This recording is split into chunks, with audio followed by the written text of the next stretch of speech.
his eye. I didn't say, what are you looking so sad about, Jeff? I'm surprised at you. I mean, I'm really insulted. I mean, that's not right what you just said.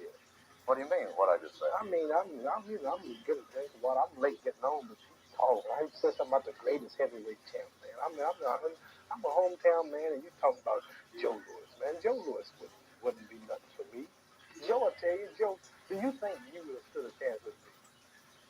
Well, Clayton, one time during my career, I was on a Bum of the Month tour. I would have been a bum compared to you.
What's happening, my people?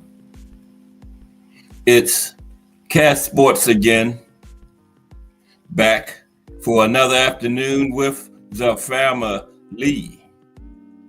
That's right. You know what time it is. If it's Monday through Friday, 2 p.m., it's the Boxtorian bringing you all that boxing history. Boxing is the greatest sport of them all. That's why we love it. Can't get enough of it. Salute to everyone and welcome to another episode of Cast Sports, the Boxtorian. Today, dream fights. Dream fights today. Salute to the drunk Irishman. Welcome aboard. Good to see you today. We got 6 dream fights we're going to look at today. We got Jack Johnson versus Sonny Liston, Henry Armstrong versus Aaron Pryor, Ernest Shavers versus Deontay Wilder, Roberto Duran versus Julio Cesar Chavez, Marvin Hagler versus Roy Jones Jr., Alexis Arguello versus Salvador Sanchez. Okay, but how's the family today? This is their edition of Cast Sports, the Boxtorian. Tomorrow, we are going to look at boxing in Italy as we continue our trip around the world, looking at boxing in different countries. And then Friday, the profile, we're going to look at 10 different boxers this week, all who competed in the 1980s. Give you their names later. All right, so we got a lot to get to today. So let's get started with our fight of the day. I'm gonna dig down into the archives once again and come up with a classic fight. So without further ado, the fight of the day.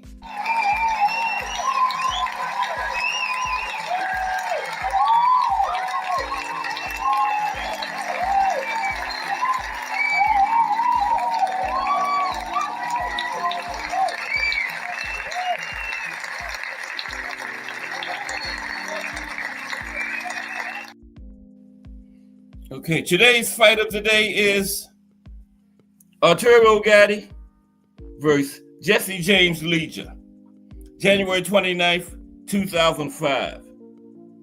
The last great win for Thunder. Gatti versus Leger, January 29th, 2005.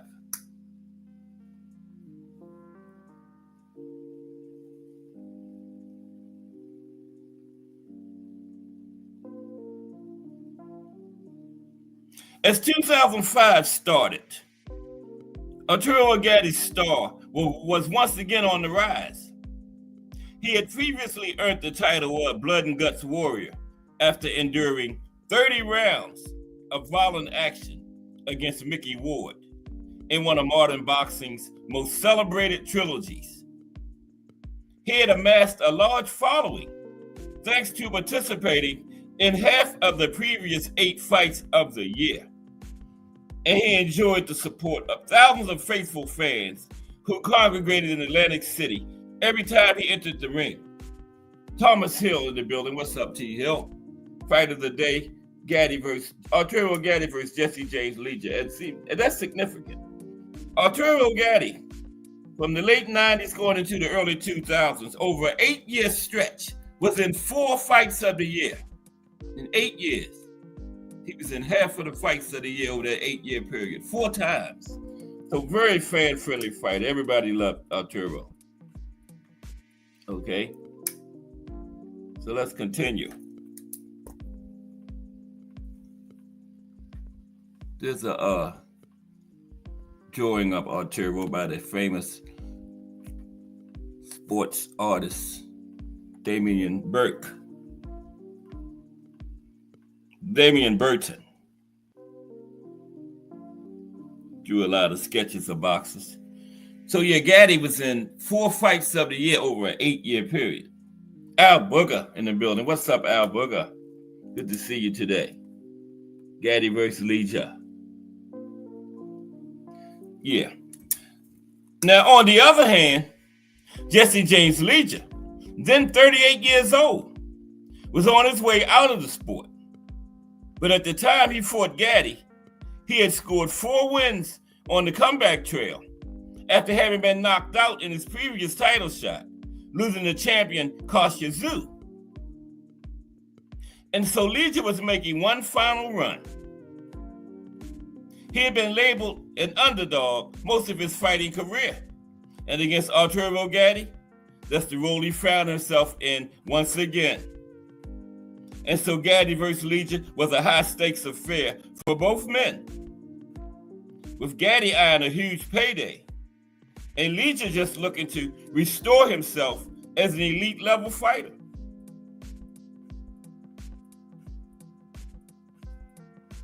Jarrell Hattie in the building. What's up, Jarrell? How are you today? Just looking at our fight of the day right now. Arturo Gatti versus Jesse James Leger. Salute, Jarrell.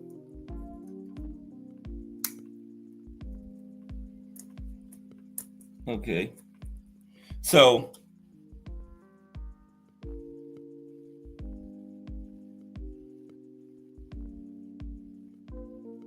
okay. I was waiting for Consola. Wasn't sure. All right, salute Jarrell. Let's continue. So Gatti started off the fight against Leger, working behind a flicking jab, keeping his opponent at a distance, setting up the right hand, and occasionally counterpunching with an uppercut to the body. His famous left hook made only sporadic appearances, and it took all of Arturo's will to refrain from firing away when he got tagged with a significant punch. You know, Gaddy, the brawler. But this was a new Gaddy, more of a boxer than a brawler. Now, it may not have been spectacular, but it was effective against a 38-year-old fading Legion. So Gaddy was trying to be a boxer now. Because, you know, Gaddy was never in a boring fight, Arturo Gaddy. He just had a way of making people brawl. Gaddy, like I said the other day, Gaddy could have fought Devin Haney, and Devin Haney would have been standing in the pocket brawling. Gaddy just had that knack, man, to make you brawl with him, right? He would have had Devin standing in the pocket going toe-to-toe. Gaddy would have. But this fight, he was trying to be a boxer. Now, early in round 5, Gaddy landed a monstrous right hand on Leach's jaw. And how that jaw didn't break after taking that punch will forever remain a mystery. But Leach did go down, and he waited the better part of the 10 count before getting back up. And when he got up, his legs was all wobbly. His eyeballs was rolling around inside the sockets. And then Desmond Gaddy turned back into the brawler. He went all in, unleashing a barrage of heavy artillery. He eventually connected with a heavy left hand to the top of Leach's head, sending him down again and ending the fight. Yeah, that last punch put Leach out. Now, Gaddy versus Leach would come to represent the zenith of Arturo's career.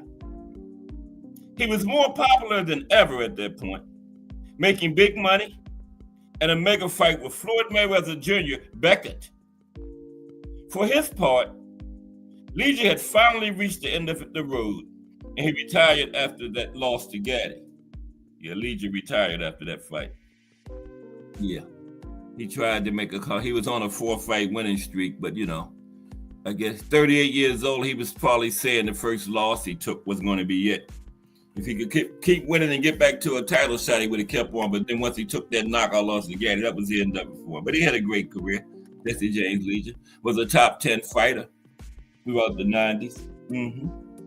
Yeah, there they are during the course of the fight. Beginning of the end for Leach. So life was good for Gaddy at that time. And watching him on the video of the Leach fight before the opening bell, as he walked down the aisle toward the ring to the tune of AC/DC's Thunderstruck, it struck people just how uniquely likable Gaddy was. And after the fight, once Leach had recovered from the knockout, Gaddy approached him, all class and cool charisma. And it's impossible not to feel sad about how Gaddy's story ended. This win was the peak of Gaddy as a boxer. And that boxing role he was trying to fit had been developed by his new trainer, Buddy McGirt, and inflated by the media, especially the HBO crew, in an effort to build him up for a showdown with Floyd Mayweather.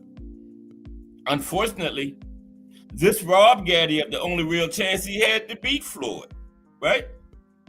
He should have came in and been the pressure fighter, the aggressor, getting inside and forcing Floyd to brawl like he always did everybody. But instead, as all of his fans painfully remember, Gaddy tried to box Floyd. And the result was a total beatdown. Yeah, he should have came in there and brawled with Floyd like he always did, but he tried to box. Listen to Buddy McGirt. Ken Saul Love 1 in the building. What's up, Ken Saul Love 1? How are you today?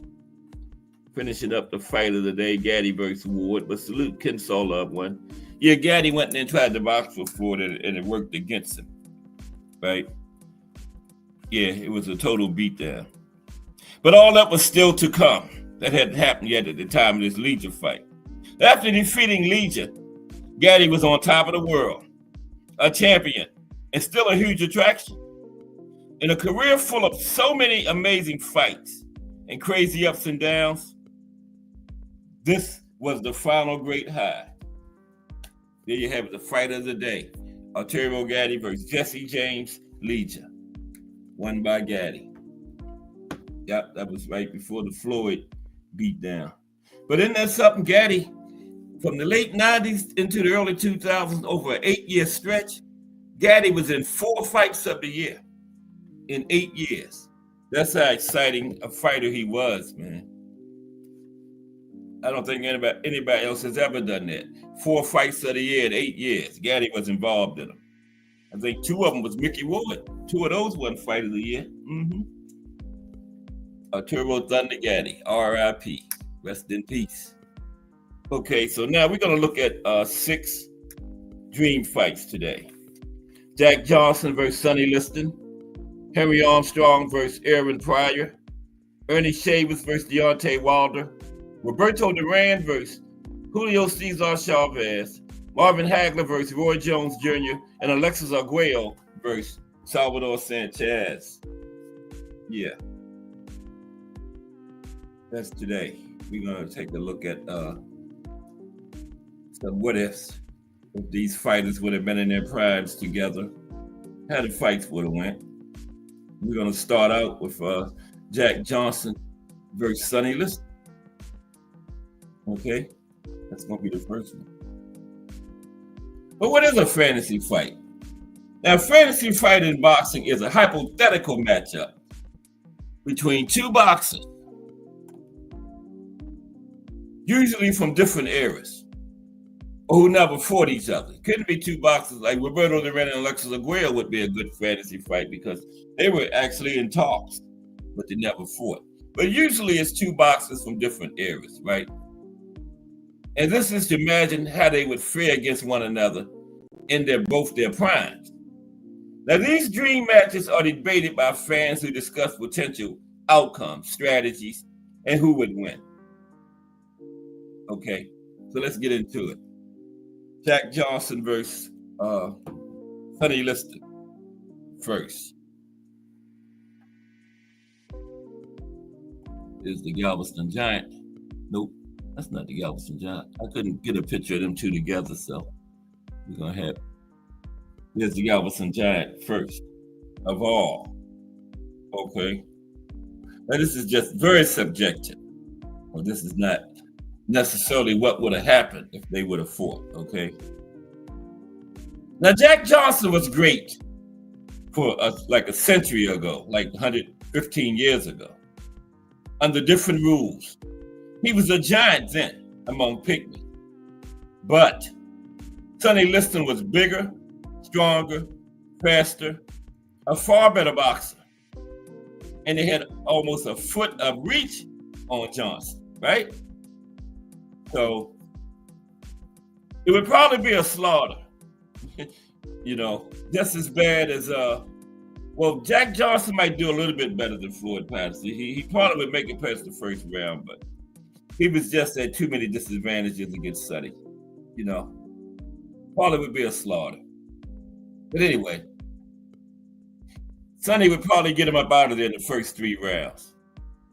And then he could go fight Jack Dempsey later that night. Okay. Now, Jack Johnson and his refusal to live by any rules but his own caused him tremendous suffering in his life and the absolute hatred of much of the white public. Now, one thing is certain about Jack Johnson, though. He was certainly the center of the sporting world for almost an entire decade.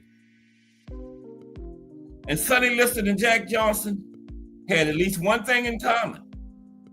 The boxing establishment hated them both. Okay, the boxing establishment hated them both. And the difference was, Sonny actually cared, and Jack Johnson did not. Boxing historian Springs Toledo said, Sonny Liston probably could have beaten any heavyweight in history, except possibly a young Ali. And he probably would have eaten Jack Johnson alive. Now, sadly, Jack Johnson declined to cross the color bar once he won the official heavyweight championship. He absolutely refused to fight Sam Langford. He did fight him once, but once he won the official title, he refused to fight Sam, who had not beaten easily when Langford was a middleweight, 40 pounds lighter than Johnson.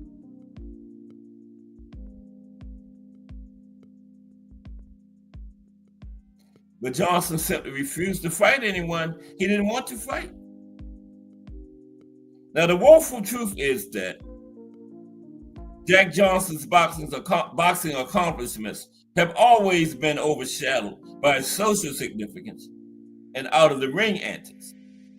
But when you look at his record and the times that he fought, he was both a great fighter and way ahead of his time in his defensive mastery. His ranking, however, has fallen in recent years, and BoxRec now has Jack Johnson ranked number 147 of all time, of all boxers, 147. 46 places behind Sam Langford, who he ducked for so many years. 46 places behind Sam. Now, Jack Johnson was born to parents who were ex-slaves. He was the third child of 9 and the first son of Henry and Tina Johnson. His parents worked blue-collar jobs as a janitor and a dishwasher, but they were former slaves, okay? Now, Johnson once said his father was the most perfect physical specimen that he had ever seen, despite having a bad leg. And when Jack Johnson fell in love with boxing, his life changed forever at that point. Now, he moved to New York City at the age of 16 and rented a room with Barbados Joe Walcott, a legendary fighter from the West Indies. And Jack began his journey up the boxing ladder and into history from there. And Jack Johnson is best remembered as the first real defensive boxing master. Okay? He's known in boxing circles as a defensive master. Boxing historian Abe Attell said in 1941, Jack Johnson fought out of a perfect stance with the front foot pointed forward, was what heavyweight champion Jack Johnson himself called the key to real scientific boxing. He noted that the purpose of his basic defensive stance was that by moving the right rear foot, one can move, shift, and pivot in such a way as to avoid a blow and always be in perfect position to counter with the full force of one's body behind the blow. Okay? And this stance of Johnson allowed him to evade and lean away from punches with his hands up, ready to block and counter, or remaining in punching position. And Johnson also moved about the ring quite well in his youth, stepping around and countering as his opponents made mistakes. The footwork, slipping and ducking, and countering skills of Jack Johnson were especially effective in an age where defensive boxing was essentially unknown.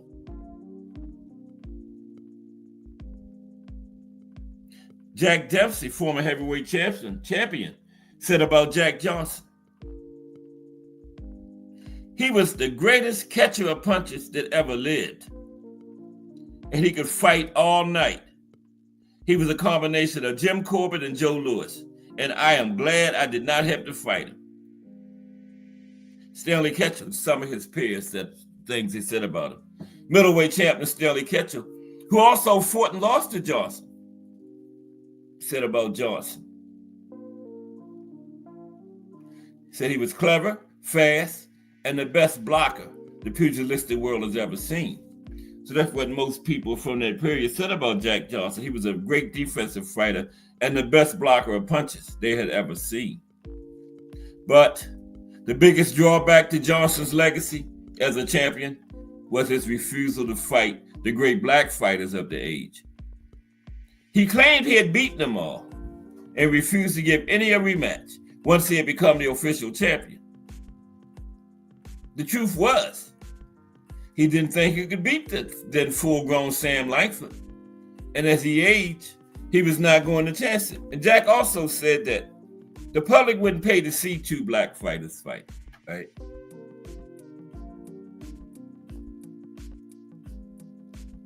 And he was referred to as the Galveston Giant because at 6'1", he hovered over most men over 100 years ago. The average height was a little under 5'8", but today, Jack would be just a couple of inches over average and smaller than Sonny Liston. Sonny Liston was the same height, but he had almost a foot of reach on Jack Johnson. Also, the art of defense, which Jack Johnson pretty much invented, had been greatly refined by the time Sonny Liston came on the scene. Now, Sonny Liston was a great boxer fundamentally, with fantastic boxing skills. Sonny was the rarest of creatures, a slugger with all-time power who could actually box, kind of like a Lennox Lewis. Now, Sonny was a vastly underrated boxer with excellent fundamentals, a poleaxe jab, and knockout power in both hands. During the 1950s in his prime, Sonny was avoided like the plague.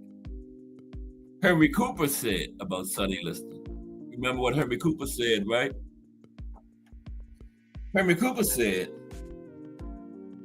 "I don't even want to see Sonny coming down the street, let alone get in a boxing ring with him." So Henry said he just wasn't doing it. And Sonny was a truly outstanding technical boxer. Despite his awesome strength and power, Angelo Dundee, the legendary trainer, noted, Sonny took his time to set his opponents up, to gauge their skills and reaction time before finishing them off. And according to Muhammad Ali, Ali was a great admirer of Sonny Liston's talent, saying that Liston could do just about everything except dance. Because Ali said besides himself, there'd never really been a dancing heavyweight. He said Liston had a tremendous jab, could punch with either hand, was smart in the ring, and was as strong as any heavyweight he'd ever seen. Big George Foreman said, Sonny Liston could whip any other heavyweight in history except Ali. Smoking Joe Frazier, when asked if Larry Holmes had the best jab he had ever seen, said, no, Ali's was better. And then he thought, instead of Sonny Liston too, of course. Rocky Marciano said about Sonny Liston. Rocky said, Sonny isn't faking his toughness, and his strength is just something you got to see. And that jab, Rocky said, Sonny can knock a man out with the jab. A good barometer of how good Sonny Liston was comes with his twice destroying a very good heavyweight champion, Floyd Patterson, in the first round in back-to-back fights. And he was much older than Patterson at the time. Some people say Sonny was over 40 by then. Officially in his 30s, but some people say really Sonny was over 40 by then. Damn near 50 when he fought Ali. And nor was it a freak accident when Sonny wiped the floor with Patterson.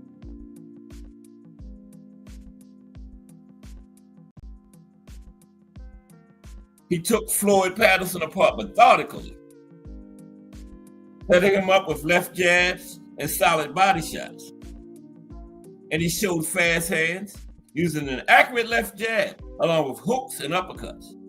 Sonny had a definite game plan and executed it perfectly. If Sonny Liston and Floyd Patterson fought 100 times, it would be 100 first-round knockouts. Okay? And then his fight with Cleveland Williams exemplified his strengths.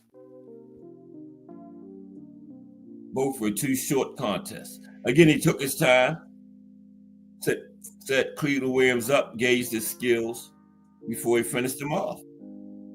He used beautiful head movement and what may be the division's greatest ever jab to avoid most of Williams' punches and to keep him off balance. Now, Williams did occasionally land with extraordinarily powerful shots, but Sonny shakes each one of them off.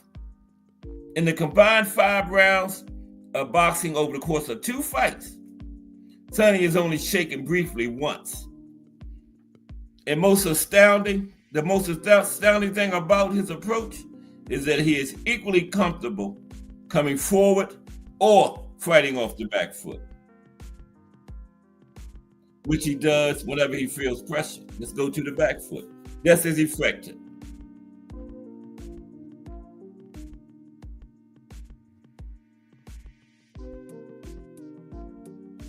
Most boxing historians consider Charles Sonny Liston a great heavyweight. Okay?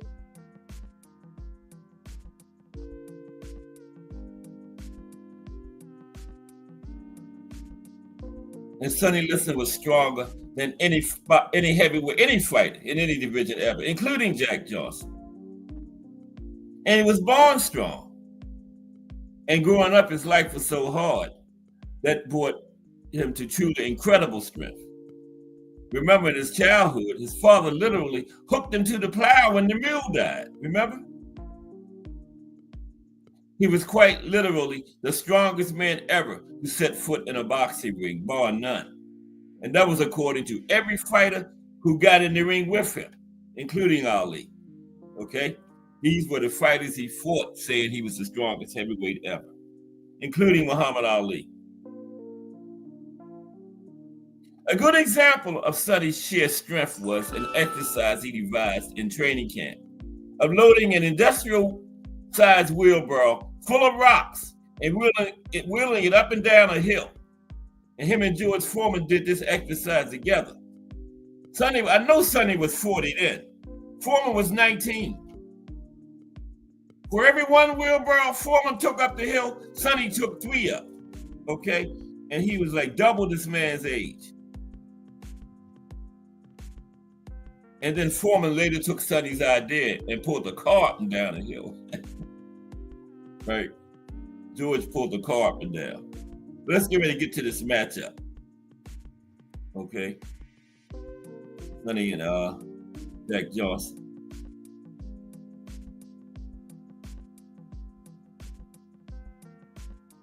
Yeah, but yeah, this is another story. Sonny knocked out number 2 ranked Zora Farley. They thought Farley might be dead. And when he finally regained consciousness, Sonny was standing there by the referee, concerned, looking at him, right? So when he woke up, first person he saw was Sonny standing over top of him. So he asked Sonny, what happened?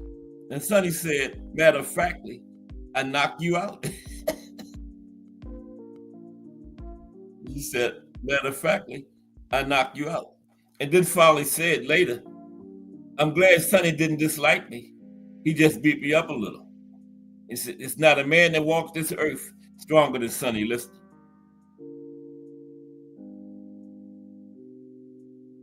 Okay, so let's get to the matchup now. Sonny Liston and Jack Johnson. Okay.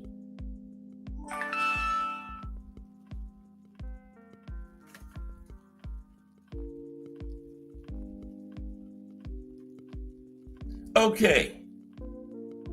Now, Sonny fought the best. Jack Johnson did not, setting out the 4 best fighters in the world during his tenure as champion, which was Harry Wills, Sam Langford, Sam McVeigh, and Joe Jeanette. Jack fought none of them. That says it all. Resume goes to Sonny. Sonny was 6.5 inches tall with an 84-inch reach.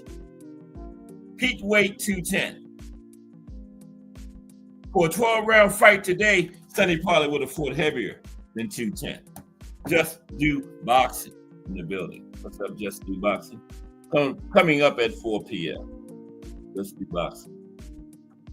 Balanced, unbiased boxing talk, giving everybody their just due. And I'm going to take you right up to 4 p.m. Just Do Boxing. Salute, Just Do. Yes, Sonny had average weight when he fought around 210, 15 rounds. Today, for 12 rounds, he probably would have been heavier now, right? So, and Jack Johnson was 6 foot, 74-inch reach.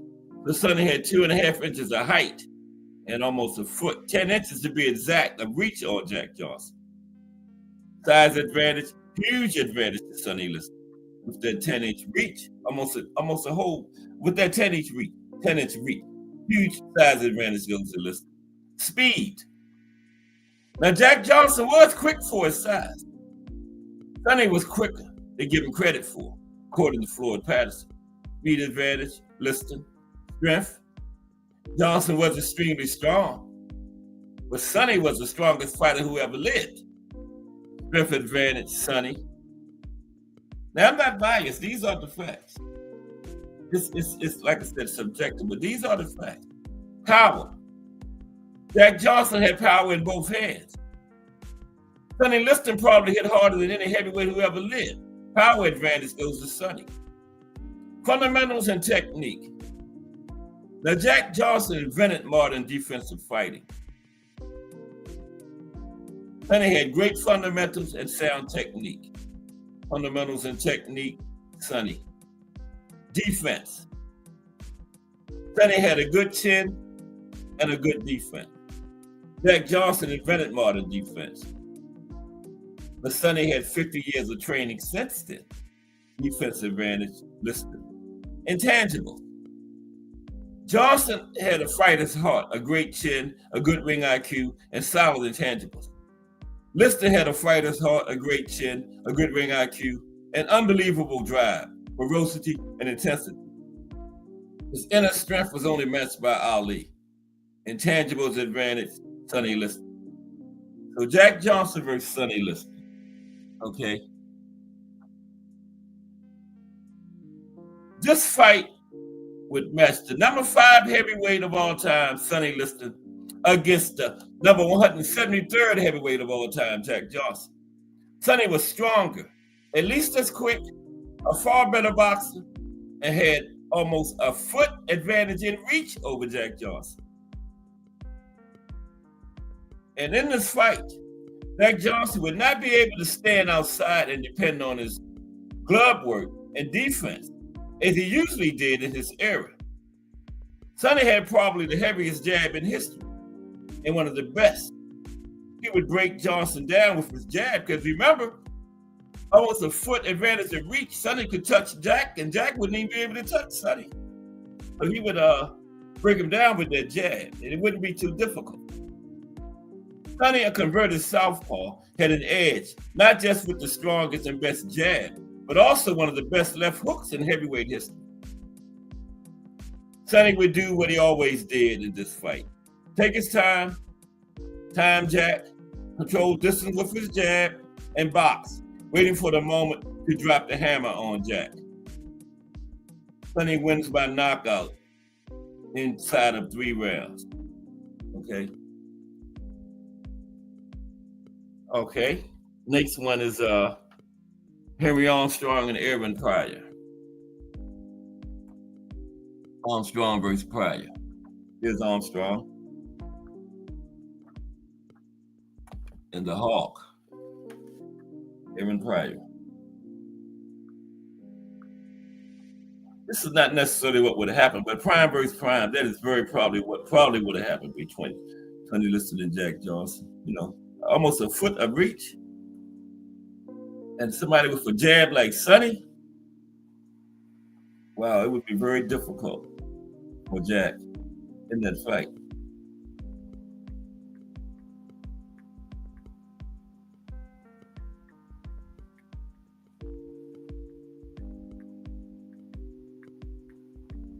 So let's take a look at Aaron Pryor and Henry Armstrong. These two were very similar in their styles too. Both just come out there when that bell ring and go straight at their man for 15 rounds. No let up. Pryor was probably a little bit better boxer than Homicide Hank. And you know what? D1 was right yesterday. I was saying Henry Armstrong and and Wolf were the only two that hold 3 titles simultaneously, and D1 came in and said Tank did, and I agree. I was like, yeah, D1 don't know what he's talking about, but I checked. D1 was absolutely 100% correct.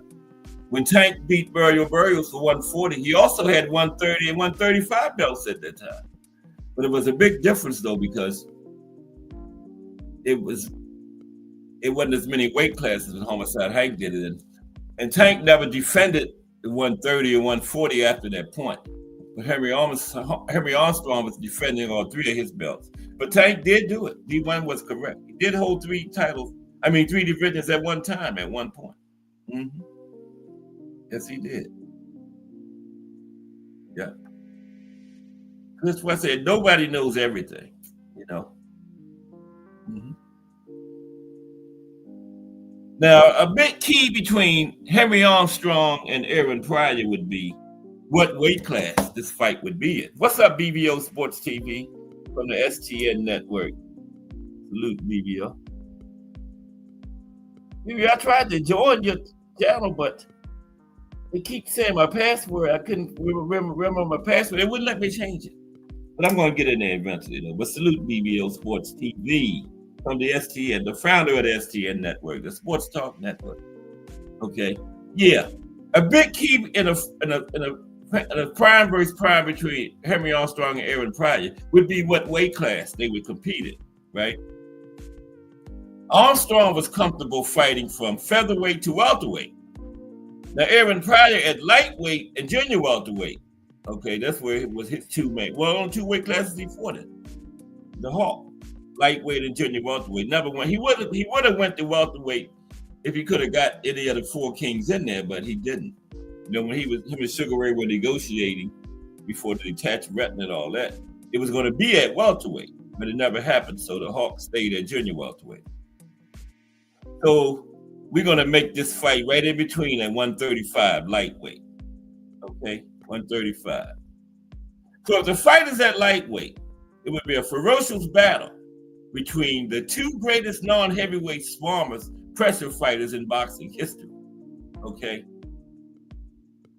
You had to give the Hawk, Aaron Pryor, a slight edge because he hit harder and it was a better and more versatile boxer than Homicide Hank, because Homicide Hank went nonstop 15 rounds. Every now and then the Hawk would slow up and box though. Okay. So he was a better and more versatile boxer than Homicide Hank. So the fight is at lightweight, he gets a slight edge. Favorite. That's not saying he would win it, but he would be a slight favorite going in, right? And again, the key to this fight is at what weight.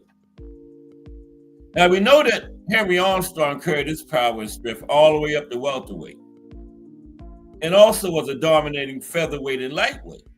Now the Hawk, Aaron Pryor, was a great lightweight, which was his natural size, but he couldn't get nobody to give him a shot at lightweight, so he went up to junior welterweight. But he probably would have been a little bit too big to go down to featherweight, the Hawk. So like I said, it's that lightweight, right in between. So let's look at the fighters. We talked about Henry Armstrong yesterday, but let's go on past it. We don't have to look at who he was. Remember? We talked about him yesterday. Homicide Hank. Let's fast forward to the Hawk. Now Homicide Hank did end his career with 152 wins, 22 losses, and 9 draws, right? What is that, like 180 on the dot, ain't it? Yeah, no, I don't know. I got a calculator sitting right here. And I'm trying to figure it in my head. Man, turn the thing on, class. That's 183. And Homicide Hank was in the 100 knockout club with 101 knockouts, okay?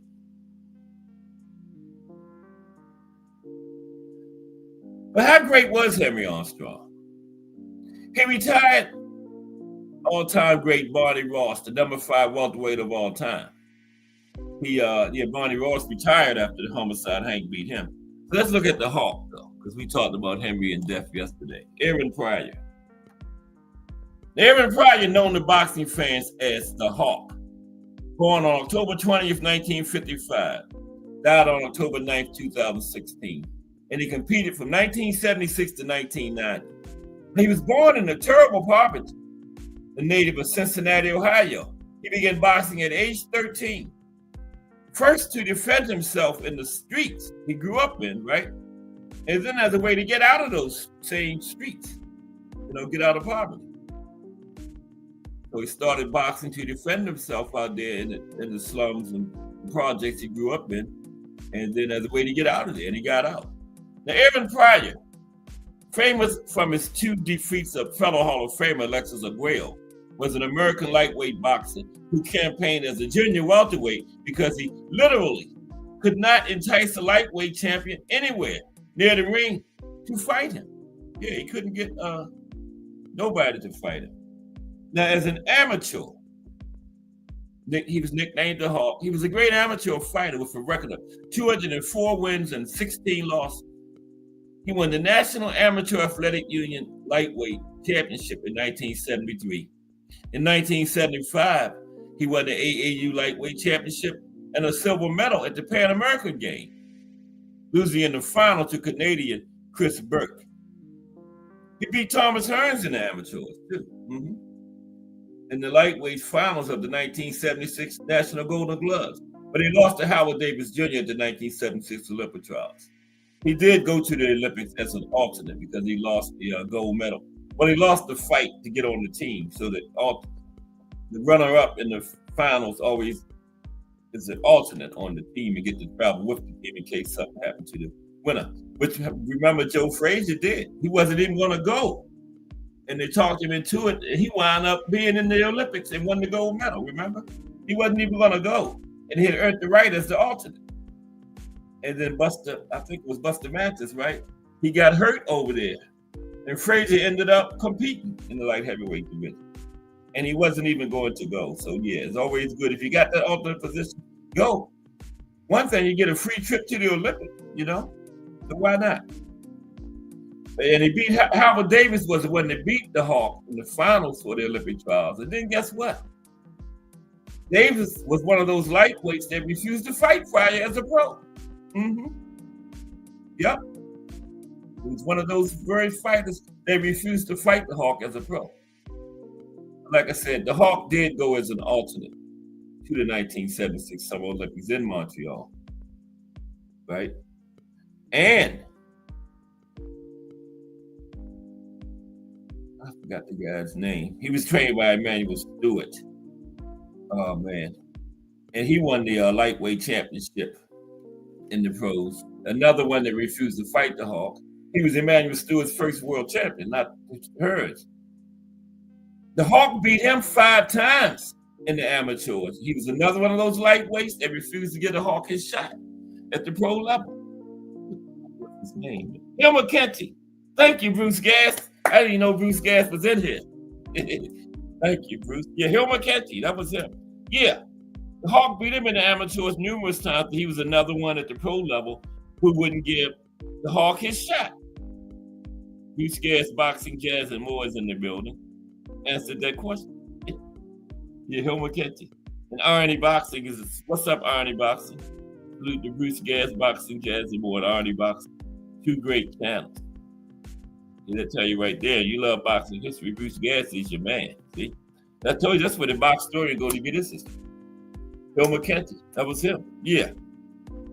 He was another one that he wouldn't get a Hawk his shot at the pro level. Another reason why he went up to junior welterweight. But anyway, let's go on. Yeah. So in the pro ranks, he was one of the most avoided fighters ever. His first fight as a pro was with Larry Smith, and he made $400 for his first fight, right?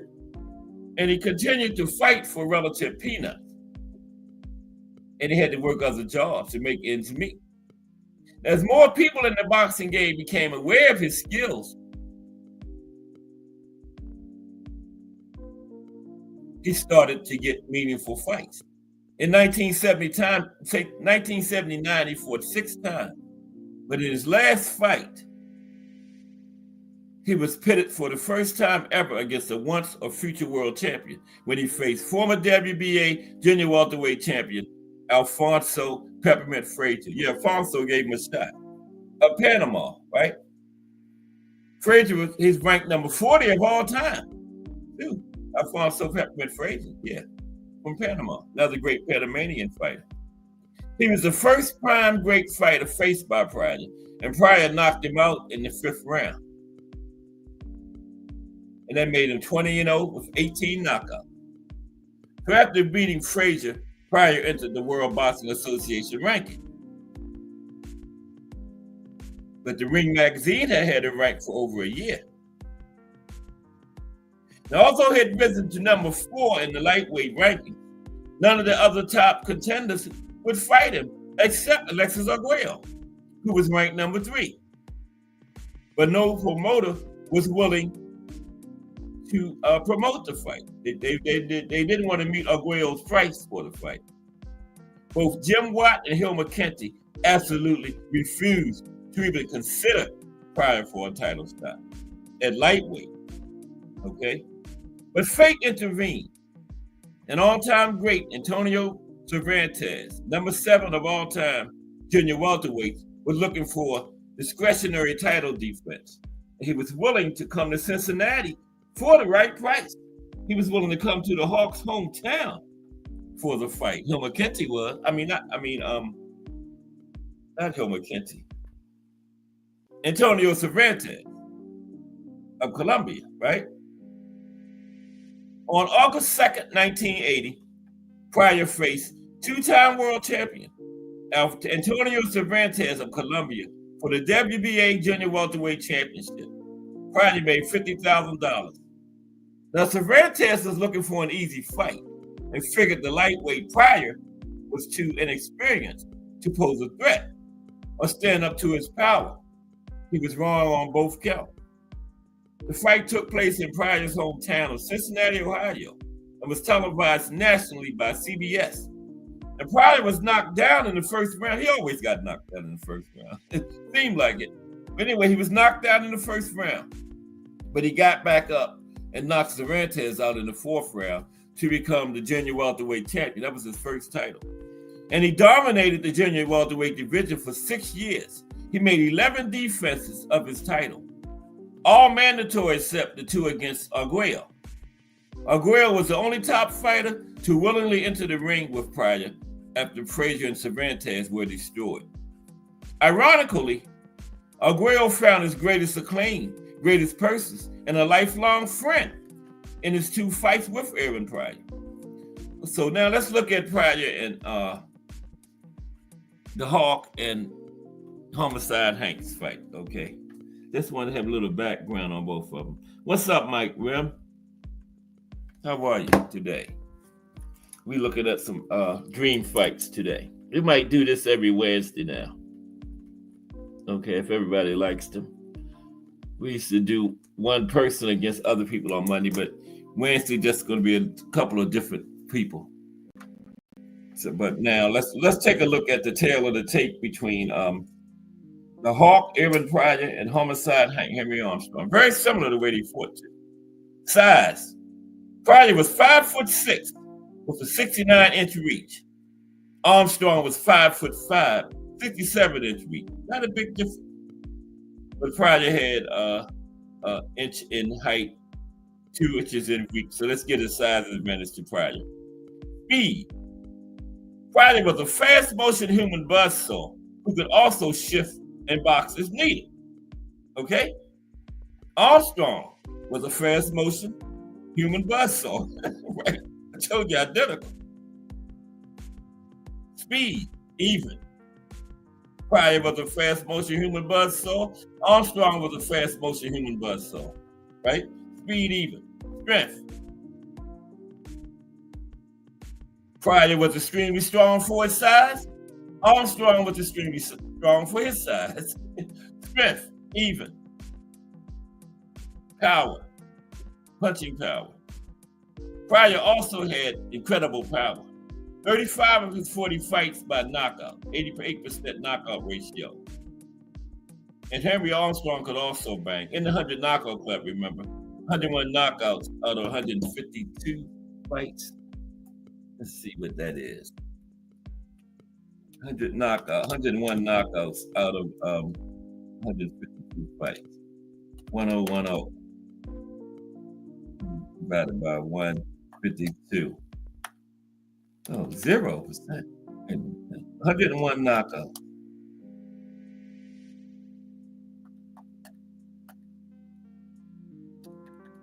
Oh, I don't know. That's got to be more than 60%. At the 0, right? 56%. That can't be right, but I don't. 101 knockouts in 152 fights, okay? So punching power prior. Boxing fundamental. Armstrong and Pryor both had great fundamentals, but Armstrong came up as in a tougher age with better trainers. Boxing skills slightly to Armstrong. Defense. Pryor had a first-rate defense and a solid chin. Only one knockout in his career, and that after years of drug abuse in a fight that took place while he was still on drugs. Armstrong had a first-rate defense and a solid chin. He had only 2 knockouts in 152 fights. Only stopped twice in 152 fights, okay? So defense even. Intangibles. Pryor was a truly great fighter who was denied opportunities he should have had. If he got in the ring with Armstrong, he would take it all out on the Homicide Hank. Armstrong was a dirt poor street kid who fought his way from nothing and defeated 16 undisputed world champions. Intangibles, very slightly to Armstrong. Now this would be a battle of 2 fighters who used the exact same style, but there was 2 crucial differences. Armstrong would roll in and throw hundreds of punches from all directions. Pryor would also roll in and throw hundreds of punches from all directions. But Pryor had more power, okay? And the other difference, Pryor was a master boxer and could shift if needed. Homicide Hank was what he was, a pressure fighting former. Like I was saying, Pryor sometimes could ease up on that pressure and box, but Homicide Hank just was what he was. Homicide Hank was coming at you 3 minutes for 15 rounds. It wasn't going to be no kind of scientific boxing. None of that was going to happen with Homicide Hank. Now, Armstrong managed the unmatched trifecta of boxing history, holding the featherweight, lightweight, and welterweight titles at once.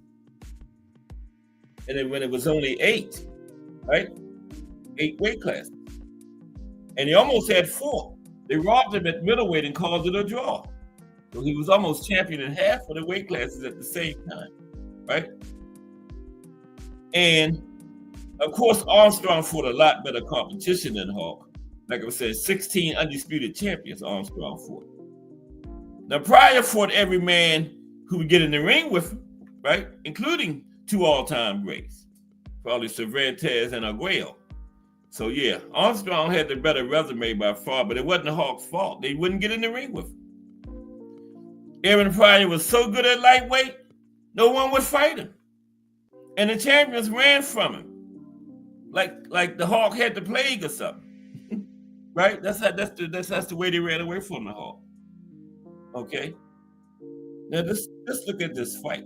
This would be a ferocious toe-to-toe war, and that's an understatement. A ferocious toe-to-toe war. Okay?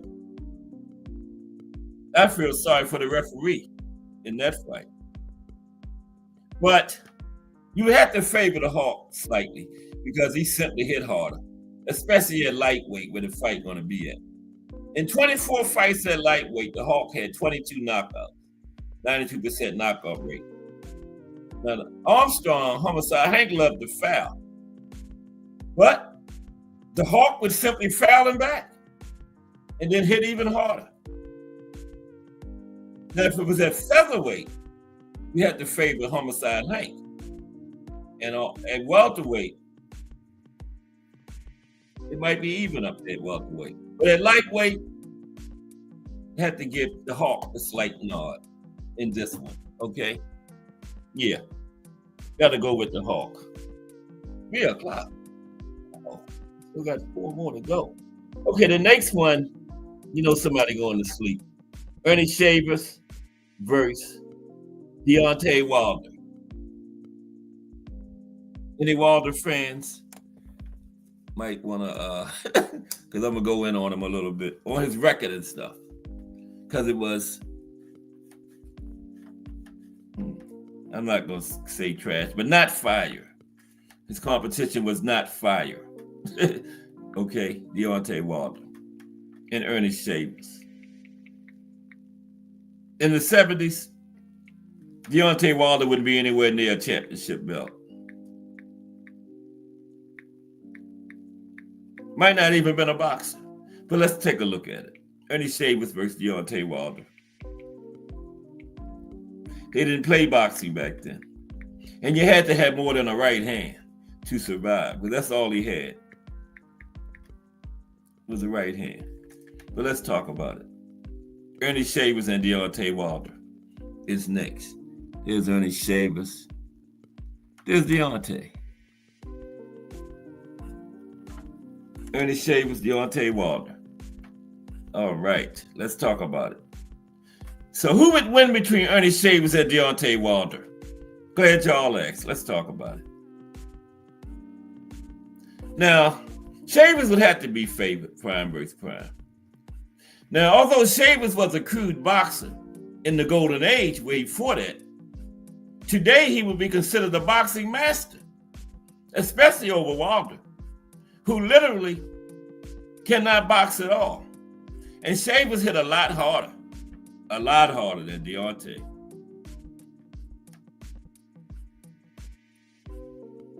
And the only fighter that probably hit harder than Shavers in boxing history is one we just talked about a little while ago, Sonny Liston. Now, Deontay can bang, though. You can't take that away from him. He can bang, but not as hard as Shavers. Okay. Now, Lennox Lewis had this to say about Wilder, his bragging and his competition. Lennox said, "My thoughts are that it's easy to talk until you actually get in the ring." He said, Wilder's never been in there with someone that ferocious. Boxing experts call Wilder's flaws clearly. Boxing historian Andreas Hall said it best. With Wilder, the foundation remains the same. The flaws were visible, but there was nobody that could expose them until they got in the ring with Tyson Fury. Roy Jones summed it up nicely as well. He said, Wilder's having a hard time learning boxing. Not to mention the fact he just can't box. Now, former trainer Mark Breland,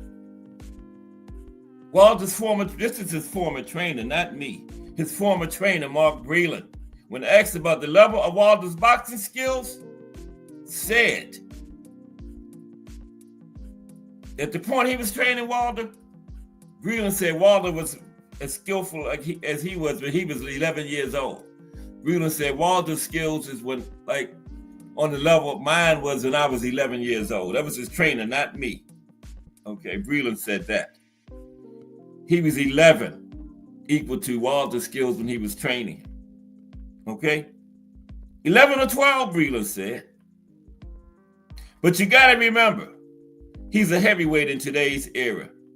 And you've seen how he can punch. If you can bang, that's enough nowadays. Right. This ain't the 70s. You had to know how to box and bang then, back in the 70s. Okay? Now, Eddie Hearn, I'm going to go past that because Eddie, y'all, before he became Wilder's promoter, you know how he used to dog Wilder, right? Let's see what Tyson Fury had to say about Wilder. Okay? We got to get a move on. It's getting late.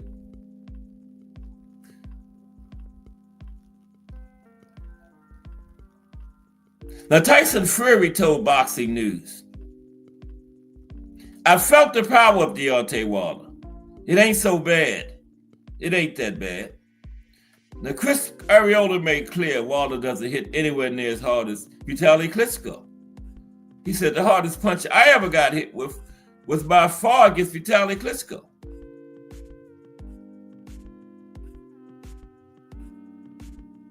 Wilder isn't even the hardest puncher fighting nowadays, let alone all time. Tyson Fury, who was knocked down twice by Wilder, dismissed his power, saying he can't even keep a 50-year-old man off. He's talking about Luis Ortiz, right? And finally, thing on Wilder, he fought the worst competition of any heavyweight champion in history. In his 11 supposed title defenses, only 2 of Wilder's competitors were universally ranked in the top 10. 2. Tyson Fury had a draw with Wilder a few months back from losing 100 pounds and coming off of being on drugs for a year. Came right back and had a draw with him. Somebody in the 70s would have wiped the floor with somebody like that. Just losing 100 pounds coming off a year of drug use. He had a draw with the man, right? And then, just a few months of training, in the second fight, he beat Wilder like a stepchild, right? And 400-year-old Luis Ortiz, they were the only universally ranked contenders Wilder ever faced. The only 2. So think about that. 9 opponents and 11 defenses. Only 2 were universally ranked. And 7 of them were completely unranked. That means a couple of them was ranked in a couple of bodies, but only 2 of them was ranked universally in all the sanctioning bodies. And 7 of them wasn't ranked in none of them. Okay? The worst resume of any heavyweight champion ever.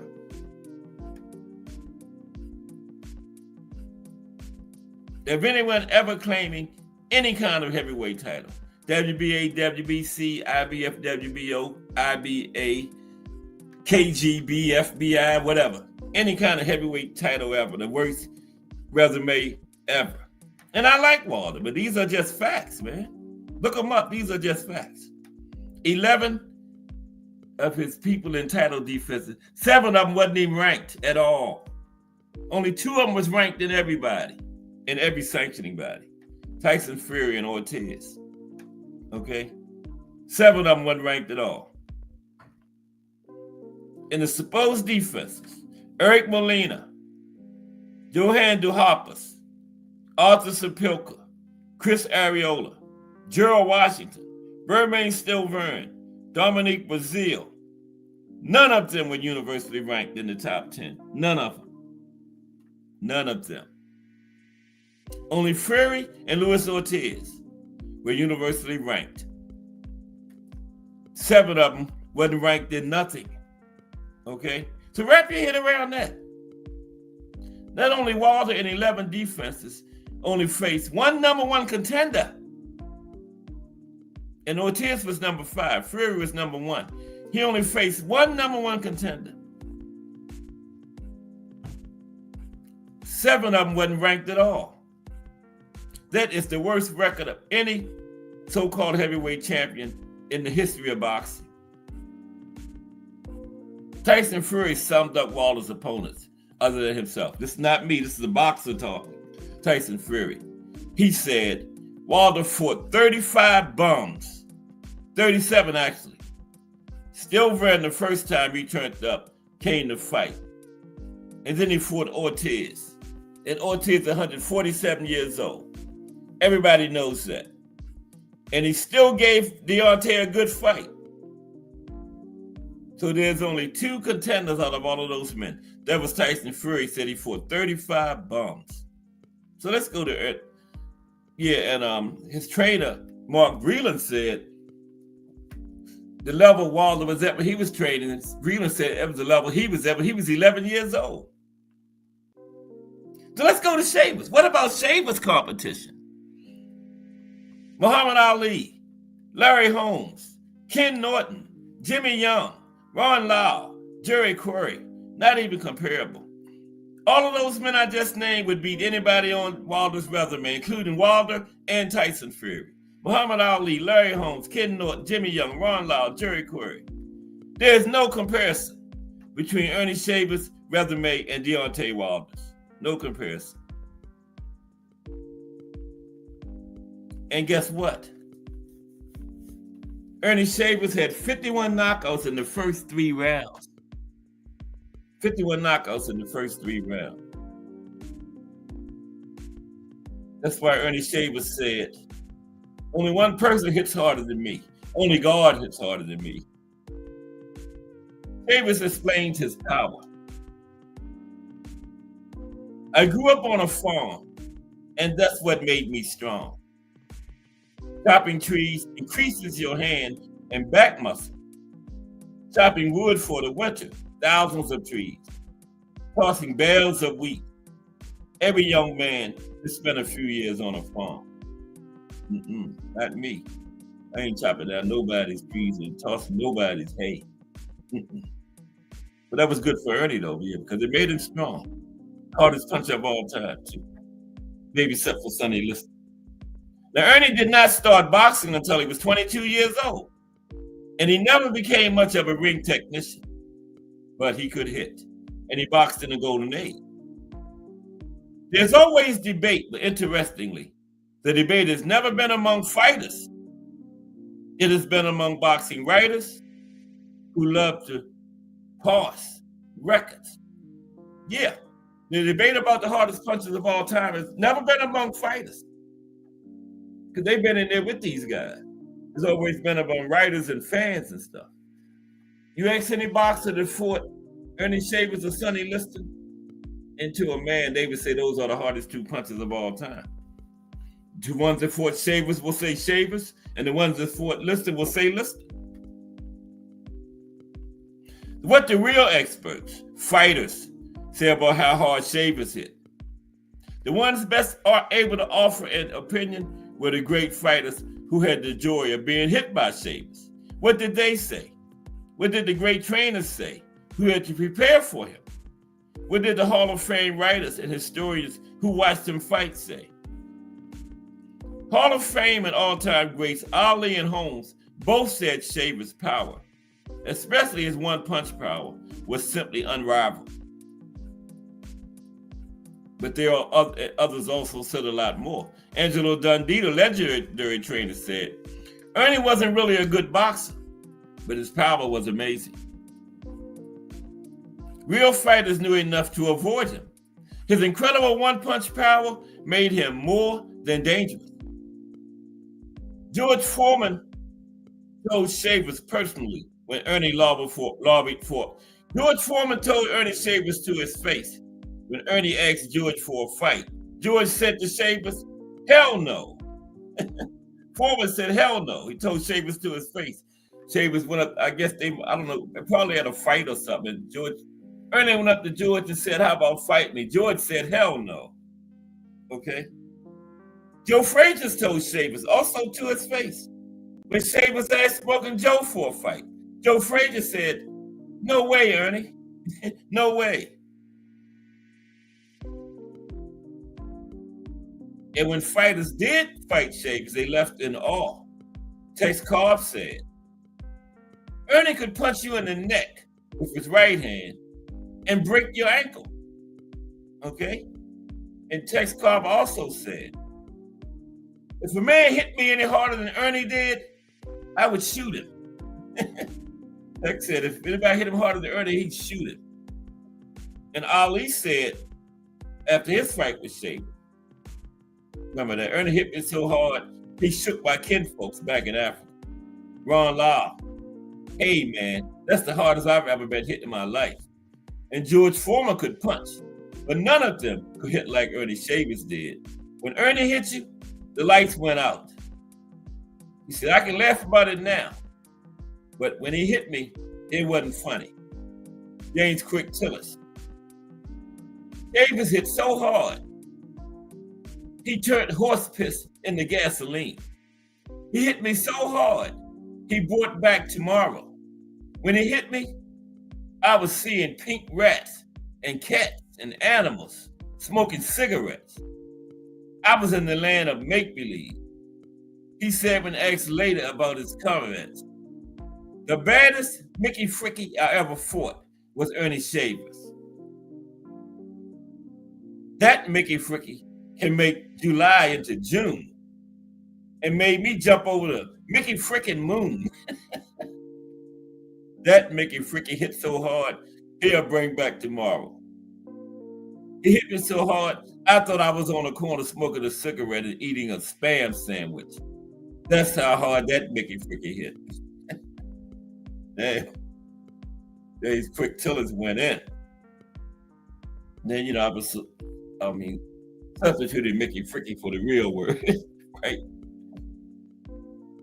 Taking a page out of T. Hill's book, that Mickey Fricky. That's what Shavers said, that Mickey Fricky, instead of the real word, right? Now, Larry Holmes compared Shavers to Tyson. Larry said, Ernie hit me harder than any other fighter, including Mike Tyson. He hit me and I was face down on the canvas, hearing saxophones going playing.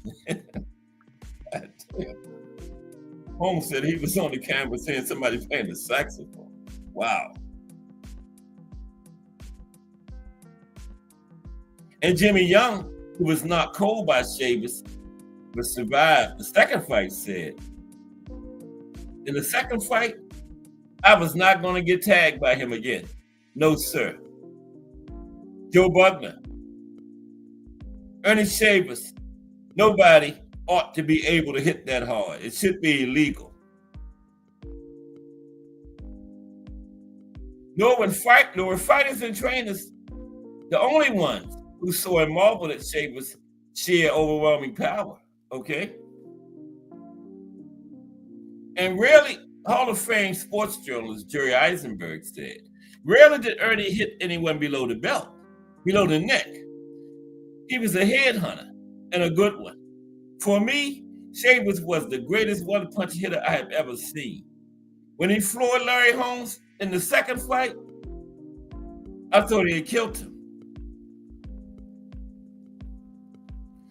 Now, the guys who were on the receiving end of Shavers' power, Golden Age fighters of the best generation of heavyweights ever said, no human being ever hit any harder, and it was not overrated. So these were the best heavyweights ever. Just think if Shavers was fighting, hitting these heavyweights now like that, he would probably end careers nowadays, right?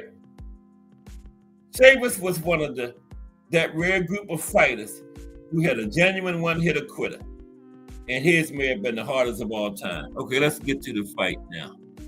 Shavers versus Wilder. There's Wilder. Okay. Shavers versus Wilder. Well, let me see what's happening in the chat. Okay, good. Okay, tail of the tape.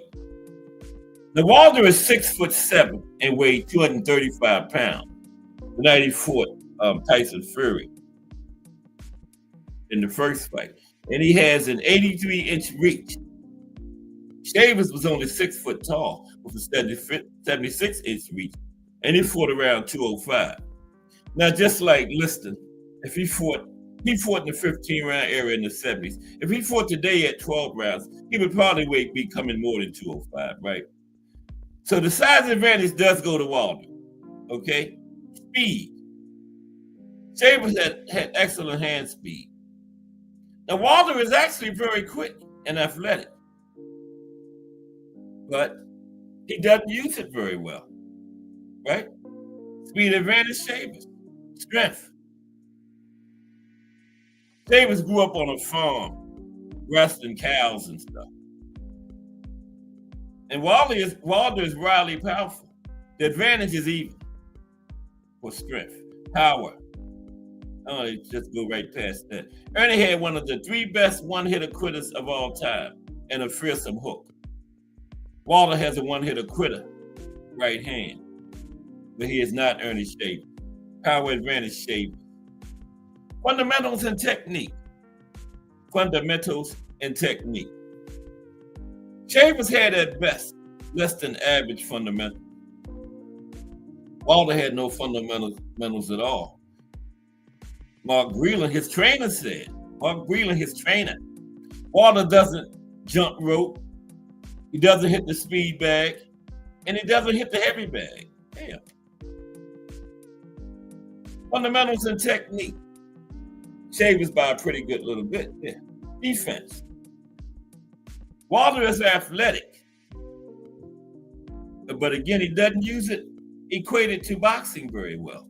Okay? He just doesn't. Shavers' defense was his offense. But he at least worked on defense. Defense in advantage Shavers. Intangibles. Ernie knows he can beat any man who ever lived if he can get that right hand in there on him. Wilder's confidence gone since Fury beat him. Intangibles, Shavers.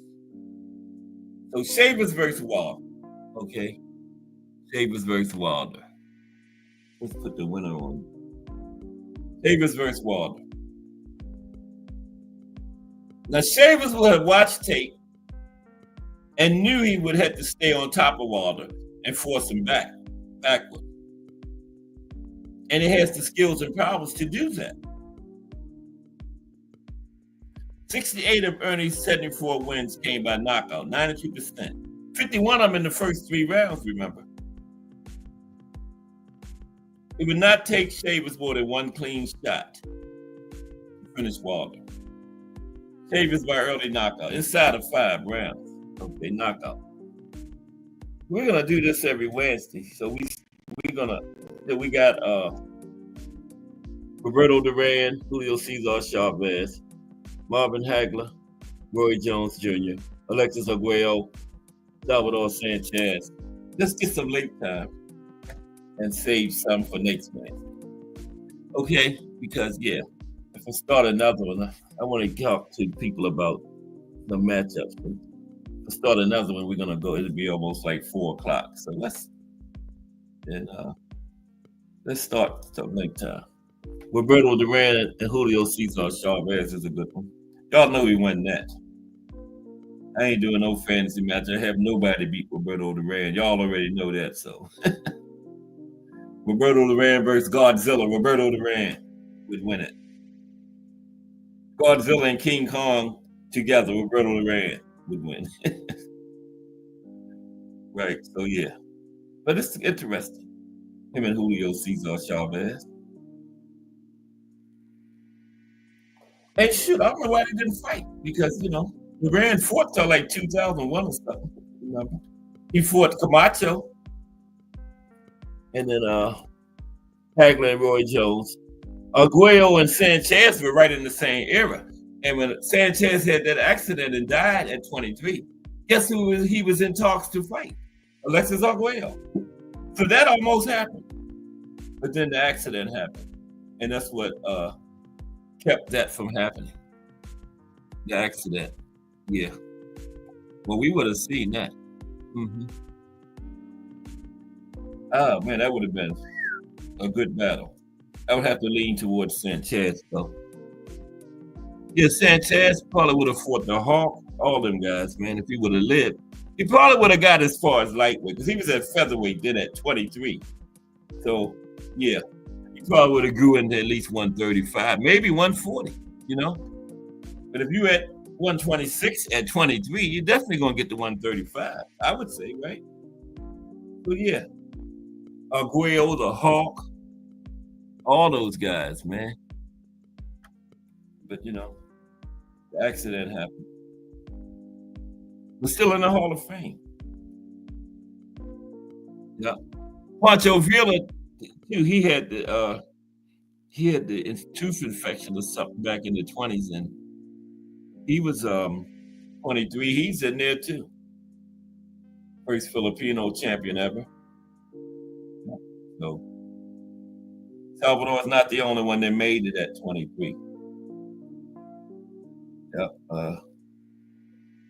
Pancho Villa did. If he had followed the doctor's orders, he probably would have lived. But the doctor told him he had just won that fight, his first fight in the United States, and then he had the tooth problem. He went to the doctor, and the doctor told him to go on to bed rest. He went out partying. But then they had to rush him to the hospital because the tooth got infected real bad and he died. You got to follow the doctor's order. You know?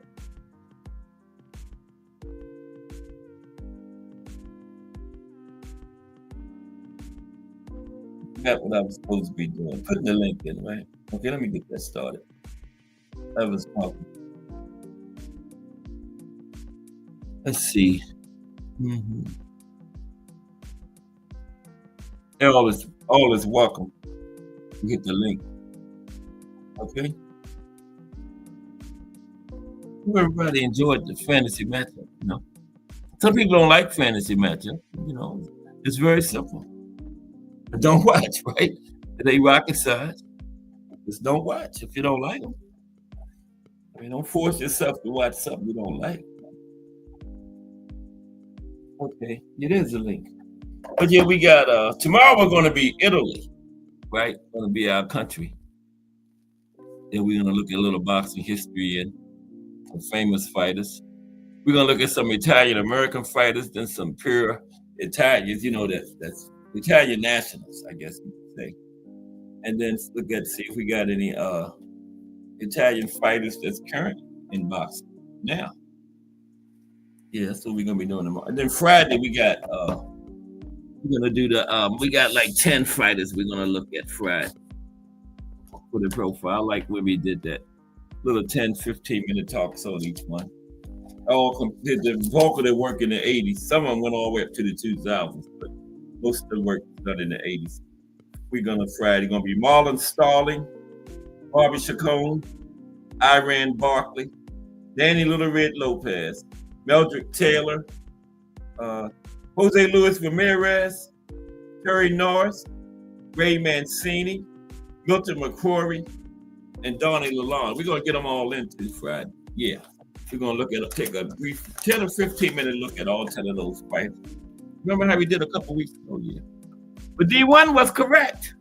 Remember I was doing Henry Armstrong yesterday and I said Henry Armstrong and Ann Wolf were the only two fighters to win titles and hold titles in 3 weight classes at the same time. And D1 said Tank. And I said, yeah, he sure did D1, but I was up here thinking, yeah, right, D1 don't know what he's talking about. He was absolutely 100% correct. Because when Tank beat Mario Burns for that 140, he also had the 130 belt and 135 belt at the time. But the difference is, Tank never defended at 130 or 140 when he was at lightweight. But Henry Armstrong was defending all of his. And it was only 8 weight classes, right? I mean, when Tank did it was like, what, 200 or 300 different titles? But see, he did hold 3 of them at the same time in 3 different weight classes. D1 was right. I was up there thinking, making faces, yeah, right, D1, yeah, right, sure, yeah, but he was right. D1 was 100% correct. I got to tell him next time I see him too. I'll run into him on one of these times. Yeah, he was correct. Okay, but we had, let's start Roberto Duran and Julio Cesar. No, that's too good to start that and not finish it. I had one, Manny and Chris Messina. They was around the same time too. Remember? Almost. Manny and Chris Messina were mad. But yeah, they never fought. Well, Chris was older. Manny was just coming through, you know. The fight between them wouldn't have meant nothing. Really. Let's take a look at it anyway.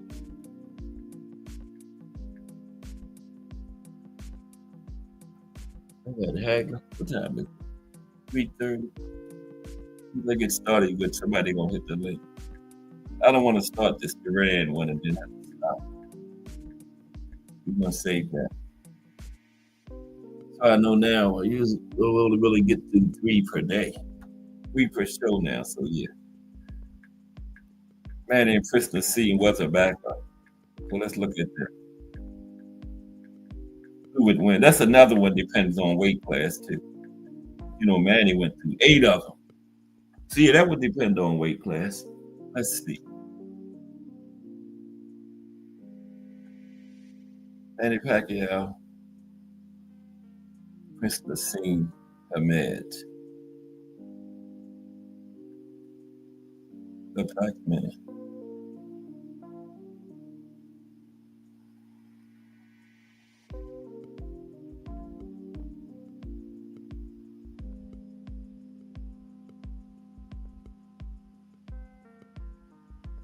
I don't know. Okay. Give me a minute.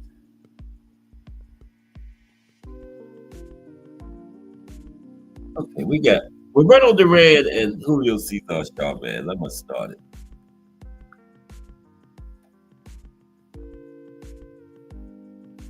Get interrupted. I'll start over. Y'all already know who I got winning that. Hands of Stone. Bad man. Eh?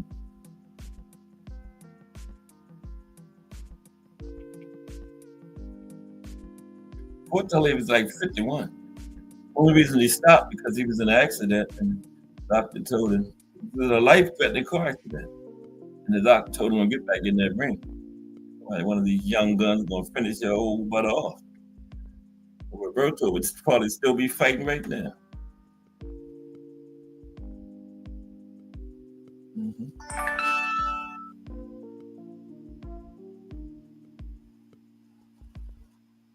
Lightweight, of course. Nobody beats Roberto Duran at lightweight. Nobody. I got a picture of them together. That was the thumbnail, remember? There it is. There they go. Okay. Roberto Duran and Julio Cesar Chavez.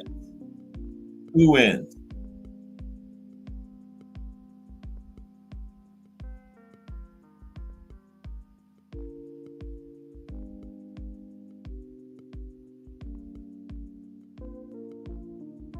Okay. How do you see a fight between boxing greats? Roberto Duran and Julio Cesar Chavez. Both in their prime.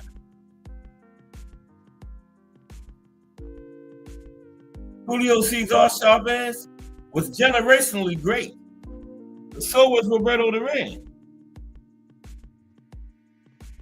I'm going to take that out because I don't want to get interrupted. Yeah, they both were generationally great. Now, at both men's peaks, Chavez was best at super featherweight, 130. Duran at lightweight, 135. At his peak, Duran could make 130. So this fight takes place at lightweight. And Duran has to be favored at lightweight over anybody. Not less Benny Leonard would probably be about the only one. Another of Ray Arcel's range fight. Both Duran and Chavez, of course, sit proudly in the International Boxing Hall of Fame. And again, both are generationally great fighters. Both of them. The International Boxing Research Organization ranks them. Duran is #1 all time at lightweight. Chavez is #2 all time at super featherweight and at 130. Duran at 135, #1. Chavez #2 at 130. Who would win if they met? Let's take a look at both fighters. Okay. But who would win if Julio Cesar Chavez and Roberto Duran met? Where'd y'all at? Let's talk about it. Julio Cesar Chavez came from nothing and fought his way up and out of it. Born Julio Cesar Chavez Gonzalez, also known as Julio Cesar Chavez Sr., he came from the humblest of backgrounds. He was born on July 12, 1962 in Sonora, Mexico. His family was beyond poor. His father, Rodolfo Chavez, worked for the railroad. He had 10 children, including Julio, and they grew up in an abandoned railroad car with no water, power, or much of anything else, including food. Now, Chavez, like virtually all boxing greats, became a boxer to get out of poverty. He later said, I saw my mother working, ironing, and washing other people's clothes, and I promised her I would give her a house someday, and she would never have jobs like that again. He began boxing as an amateur at the age of 16, and he then moved to Tijuana to pursue a pro career, and had his first professional fight at age 17. And he said, you want motivation? Coming from nothing, being hungry and cold, watching your family suffer. That gave me my motivation. Chavez had a career record of 107 wins in 115 fights, 87 straight wins to start his career, and 86 knockouts. Okay? I think that's incredible right there. Okay? This man had 107 fights, right? And still got a knockout ratio of 80. That's incredible, right? That's the most incredible thing to me about Julio Cesar Chavez. 107 fights and still got his opponents out of there at an 80% rate. That is impressive right there. Mm-hmm. But he said that was motivation, seeing his family suffer. 12 people, mother, father, and 10 children living in a railroad car. Okay? With no water, no heat, not much food, not much of anything. Okay? 87 straight wins to start his career. You will never see that again in modern boxing history. It's the most in modern boxing history, and you will probably never see it again. Who's going to fight 87 times anymore? Okay? Chavez produced those numbers over a 25-year boxing career and became considered by most to be the greatest Mexican fighter in Mexico's rich fighting history. Yeah, I would agree with that. Chavez, yeah.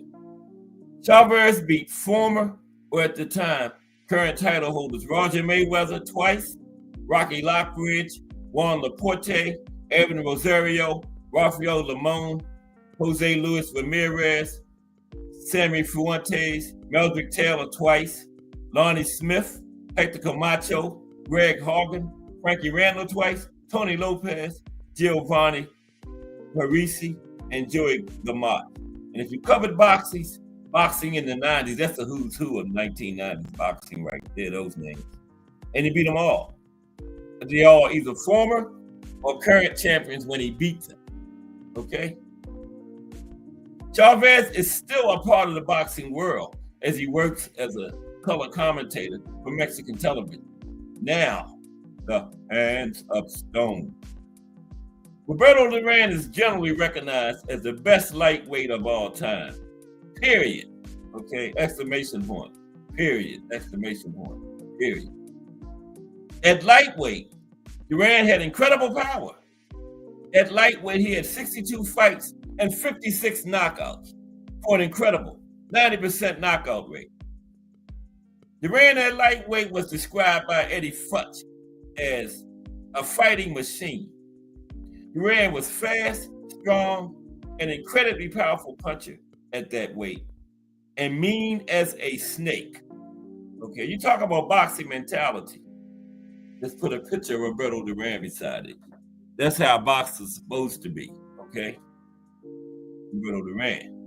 When he beat Sugar Ray, that first fight, 1980, and they announced the decision, Roberto grabbed the family jewel, said, this is what y'all can do. Y'all was talking all about this big young guy, Olympic gold medalist, gonna beat me. Roberto grabbed the family jewel, said, this is what y'all can do. Okay, Roberto was mean as a snake. Okay. Mike Tyson set up Roberto Duran in awe. When I saw Duran fight, he was just a street guy. Man, this guy is me, I thought. That was what I wanted to be. At lightweight, Duran's power was simply awe-inspiring. He earned the nickname Manos de Piedra, which translates into the Hands of Stone, because of the power he possessed. Duran is proud of his recognition as a truly great fighter, not just a mean one said. I was not just brute force. Mayweather himself said I was the most intelligent fighter and the greatest lightweight of all time. I asked him to compare me and Julio Cesar Chavez, the Mexican who dominated the lighter divisions in the late 1990s and 80s and 90s. Mayweather said I was so much better. But Roberto, you did say, Alexis Arguello was talking to Roberto Duran, and Alexis Arguello said he boxed because he enjoyed the competition. And Roberto said, no, I boxed because I like hurting people. Okay? So that's what you said. That's how you got that reputation of being a mean guy. He said he boxed because he liked hurting people. That was one of the main reasons. Duran is the most dominant lightweight who ever lived, destroying everyone in his weight class until his refusal to train in between fights forced him to move up in weight. Now, part of Duran's mystique was his legendary toughness and just plain meanness.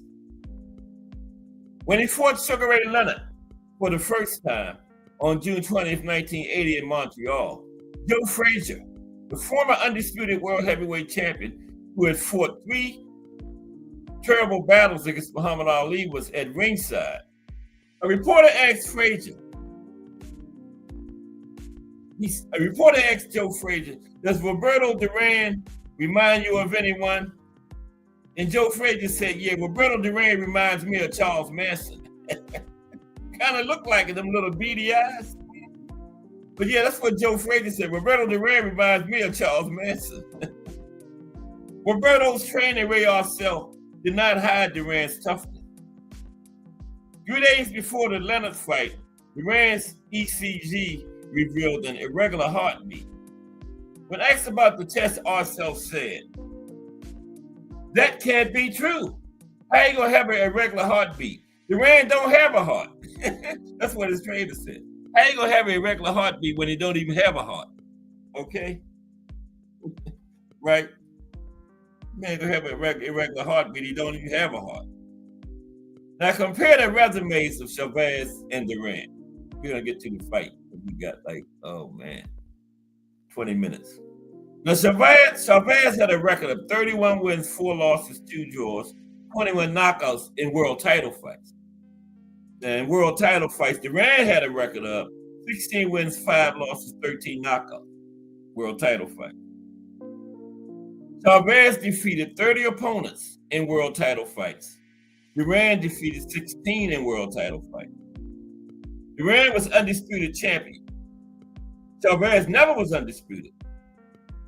Duran was ranked in 4 weight classes.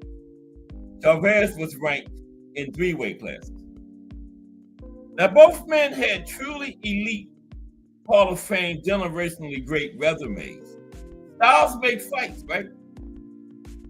First, the pride of Mexico, Julio Cesar Chavez. Chavez was one of those fighters who never ever forgot where he came from. He had a ferocious approach to boxing, which reflected his belief he was still fighting to get out of an abandoned railroad car where he grew up in. He never lost that edge and was a truly impressive fighter. He was a truly impressive fighter to see in person, okay?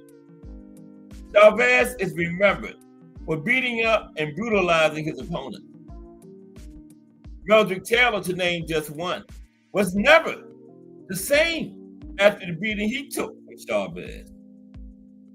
Chavez's style was non-stop punching, forward movement, and aggression. Chavez also in many ways resembled another reincarnation of homicide Hank Henry Armstrong. And though Chavez fouled less than Armstrong, he didn't mind committing a foul or two. But like Armstrong and Aaron Pryor, Chavez would pound your entire body every second of every minute of every round. He was a merciless body puncher, blessed with good hand speed, great technical proficiency, good power, and a chin and will of iron. Now, the hands of stone. Roberto Duran was a classic boxer puncher at his best weight of lightweight. He had astonishingly good technical boxing skills and amazing power at lightweight. Though he also could batter his opponents round after round, Duran did possess 2-1 punch power and his lights out power at lightweight, one hitter quitter. Duran had power, speed, agility, and amazing ability to control distance, and was brutal and vicious to boot. Duran was a lot better boxer than Chavez. Duran once said, "I am not an animal in my personal life, but in that boxing ring, there is an animal inside me. Sometimes when that first bell rings, that animal starts roaring." Okay, tail of the tape. We're getting down to 15 minutes. Tail of the tape, size. Chavez is 5'7.5", 66-inch reach. Duran is 5'7" with a 66-inch reach, virtually even, and was a natural lightweight. Even. Speed. Duran was an athletic marvel. Chavez was a lightning-quick human buzzsaw. Slight advantage on speed to Duran. Strength. Duran was wide and strong, but struggled to make weight. Chavez was extremely strong for his size. Strength still even. Punching power. At lightweight, Duran had incredible power. At lightweight, he had 62 fights and 56 knockouts, 90% knockout rate. Chavez could bang. Of his 90 fights at junior welterweight or below, he had 75 knockouts. For an amazing, but not quite as incredible as Duran's, 83% knockout rate. But like I just told you, the man had 107 fights. Still had an 80% knockout rate, 107 fights. That's hard to do, man. 107 opponents, you still got him out of there at 80%. That's the most incredible thing about Chavez to me. So for power, slight edge to Duran though. Defense. Duran had an underrated, excellent defense and a solid chin. Chavez had a good defense backed up by an ATG chin. Defense even. Fundamentally. Duran was fundamentally sound and technically gifted. Chavez had first-rate fundamentals and a solid ring IQ, but a slight edge to Duran. Intangibles. Duran was a mean, tough, seasoned, brave veteran who came from nothing and fought his way up and out. And he said it was an animal that came when that bell rang. He said that animal came out. He admitted that. Chavez was also a mean, tough, seasoned, brave veteran who came from nothing and fought his way up and out. Grew up in that railway car, so I got to call intangibles even, man. Even. I was going to go with Duran, but nah, even. Because that's rough, even. So Chavez and Duran, the fight. This would be a battle of styles, and whichever man imposed his will on the other would win. Now, Chavez would roar in and throw hundreds of punches from all directions. His attack was a merciless, vicious body attack, working his way up. Duran could box or meet him mano a mano. His best bet would be to move in box and engage when he had to, play it by ear, right? Which man would be able to impose his will on the other, though? Key to the fight. Now, both men were famous for their body attacks, who could literally bring a great fighter to a halt with merciless body shots, both of them. Now, Duran was a very dirty fighter, but he had to be. And that also would factor in. The referee would be key. As to how far they let Duran go before they range him in, because Duran gonna go as far as you let him go. And against that kid. But Mark Cram wrote in Sports Illustrated after the Buchanan fight. Duran used every part of his anatomy, everything but his knee, and he would be accused of that breach of etiquette too. Because in the Buchanan fight, the referee never reeled him in. He let Roberto Duran do whatever he wanted to, and if you don't reel Roberto Duran in, he ain't gonna stop. He ain't gonna just commit a few fouls. He's gonna keep on doing it. That's just Roberto Duran. So a lot would depend on the referee in this fight too. I would like to see Thomas Taylor referee it, right? Or Kenny Bayless. Yeah, somebody like that. Not Tony Weeks or that other guy, Harvey Dock. Nah, neither one of them. Because whoever paid the most money, that's who. If the Duran team gave Tony Weeks enough money, Duran could do whatever he wanted to do, right? Nor did Duran care if he hurt an opponent. After Ray Lampkin was hospitalized after their fight, Lee Groves of Ring Magazine reported Duran said cheerfully, I was not in my best condition. Today I sent him to the hospital. Next time I put him in the morgue. Okay. Duran was arguably the finest lightweight who has ever lived. Won titles in 3 more divisions and was a first ballot Hall of Famer. And he didn't simply win fights. He thrilled legions with a ferocious fighting style that overwhelmed the vast majority of his opponents when he was at his best. But was all that a match for the merciless 100-mile-an-hour attack of Julio Cesar Chavez? Chavez wasn't a one-punch knockout artist. He was a destroyer who could chase down almost any opponent. He could break anybody down. At lightweight, Duran would have to be the slight favorite. And you had to lean toward Duran as a more skilled per boxer. He simply had more tools in the toolbox than Chavez. Okay, so had to lean toward Duran for that one. Okay, but hope everybody enjoyed that. We're gonna do that every Wednesday. Fantasy matchups. We still had starting next Wednesday going to be Marvin Hagler versus Roy Jones Jr., Alexis Arguello versus Salvador Sanchez. So we see if we get like 4 in a day. We're going to add 2 to that next Wednesday. But I appreciate everybody for your support today. And tomorrow, we're going to talk about boxing in Italy. Okay? A little boxing history. Some of the great Italians, some natural Italians, some Italian Americans like Rocky Marciano, Willie Pep, and I'm gonna look up some Italians that's currently in boxing, and then we might talk about some great fights that occurred over there, some venues. There's boxing in Italy tomorrow, and remember Friday is going to be. We're gonna take a look at 10 fighters, like little brief talks on all of them. 10 stars of the 1980s. Now, they didn't just fight in the 80s, but most of their work was done in the 80s. Again, it's going to be Marlon Starling, Bobby Chacon, Iran Barkley, Danny Little Red Lopez, Meldrick Taylor, Jose Luis Ramirez. The first one, Jose Ramirez. I don't think his middle name is Luis, but it was a Jose Ramirez back in the 80s too. Jose Luis Ramirez, that's the one that BP got robbed against, remember? Jose Luis Ramirez, Terry Norris, Ray Mancini, Milton McCrory, and Donnie Lalonde. That's Friday. 6-person profile Friday, okay? But tomorrow is boxing in Italy. We got Just Do Boxing next. We're gonna, like I promised you, I was gonna take you right up to the Just Do Boxing's doorstep. And so now we're going to hear some balanced, unbiased boxing talks. Watch everybody get their Just Do over there. Okay, I'm going to, because I know 4, everybody running out, and I'm going too. Y'all ain't gonna leave me here. So we're gonna go listen to that balanced, unbiased boxing talk from Just Do Boxing, the giant in these YouTube streets. Okay. But I appreciate everybody for coming through today. All right. Mike Rem, Irony Boxing, Bruce Gas Boxing, Jazz, and more.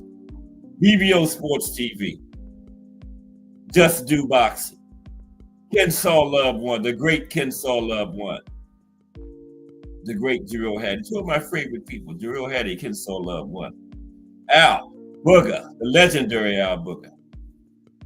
2 legends in here, Al Booger and Thomas Hill. And the Drunk Irishman is in the building, and Miss Cass, the head honcho for Cass Sports. And I appreciate it. And subscribe to all these great channels in here. Irony Boxing, Bruce Gas, Boxing Jazz, and more.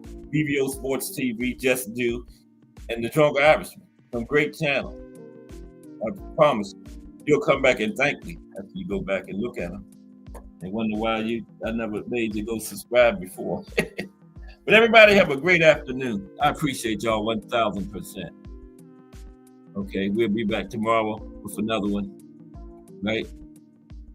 If it's Monday through Friday, 2 p.m., it's The Box Story, bringing you Oh, that's boxing history. Appreciate y'all. Everybody have a great afternoon.